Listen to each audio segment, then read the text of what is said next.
Necessidade da sociedade de enfrentamento ao crime, esse cardápio de segurança pública, como diz a Isabel Mega, e a gente tem também as questões de ser um ano eleitoral. E é importante que a gente avance numa seara que é, e o opositor a Luiz Inácio? Possível opositor, né? Porque nós estamos no momento de pré-candidatura. Qual é a estratégia de Flávio Bolsonaro, Clarissa? Quando o assunto é segurança pública, e em instantes a gente traz inclusive uma pesquisa aqui para vocês, tá? Para mostrar quais são as impressões dos brasileiros quanto a esse avanço da insegurança pública. Como é que ficam as coisas para Flávio Bolsonaro? Pois é, né, Elisa? A gente consegue ver com muita clareza que a direita não está disposta a entregar a pauta da segurança pública de mão beijada para o governo do presidente Lula e para a campanha petista, porque entende que esse assunto sempre teve uma aderência muito grande junto ao eleitor no campo da direita, ao eleitor bolsonarista. Então é natural que Flávio Bolsonaro já esteja trabalhando nos bastidores uma estratégia mais robusta nesse sentido também. E eles fazem um movimento completamente diferente daquele do presidente Lula.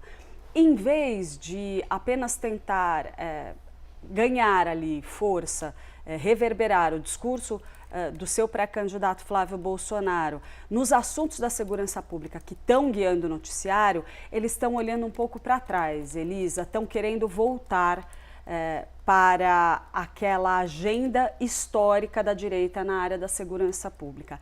Esse assunto é resultado, inclusive, esse movimento é resultado de uma estratégia que foi desenhada pela pré-campanha de Flávio Bolsonaro já há várias semanas, já há mais de mês, já isso está sendo discutido internamente, para que o discurso de Flávio Bolsonaro seja recalibrado nessa área. E um dos maiores efeitos disso, a gente viu acontecer agora, no último fim de semana, nos últimos dias, em que Flávio Bolsonaro passou a encampar de maneira muito intensa uma bandeira que é histórica nessa área, que é a redução da maioridade penal. O campo da direita já traz esse assunto há bastante tempo, é um tema que vai e volta, que oferece a Flávio Bolsonaro a possibilidade de se contrapor diretamente ao presidente Lula, que sempre teve posição muito crítica em relação à redução da maioridade penal, e ele desenhou isso junto com seus aliados, não só para ganhar apoio em relação à parcela da população que sente essa insegurança,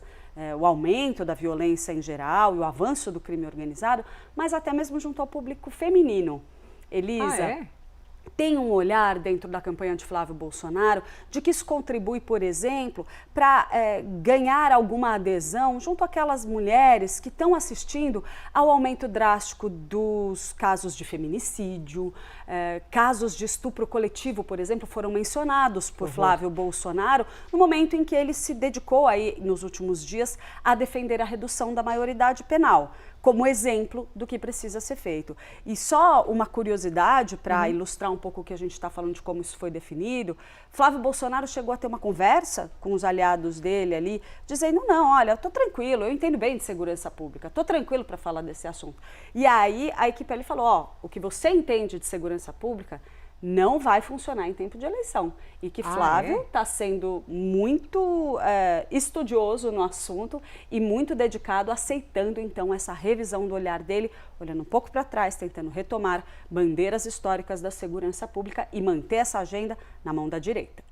Pois é, uma maquiagem nesse mostrar-se publicamente, né, Clarissa? Maquiagem no sentido de preparo de comunicação mesmo, que é normal, todos os pré-candidatos e candidatos passam por isso. E eu fico muito curiosa para saber como é que serão os debates, se eles vão ocorrer, se todos os candidatos vão, né? Como é que isso vai aparecer? Como é que essa roupagem, quando eu digo maquiagem, minha gente, é preparação que é normal para todo mundo.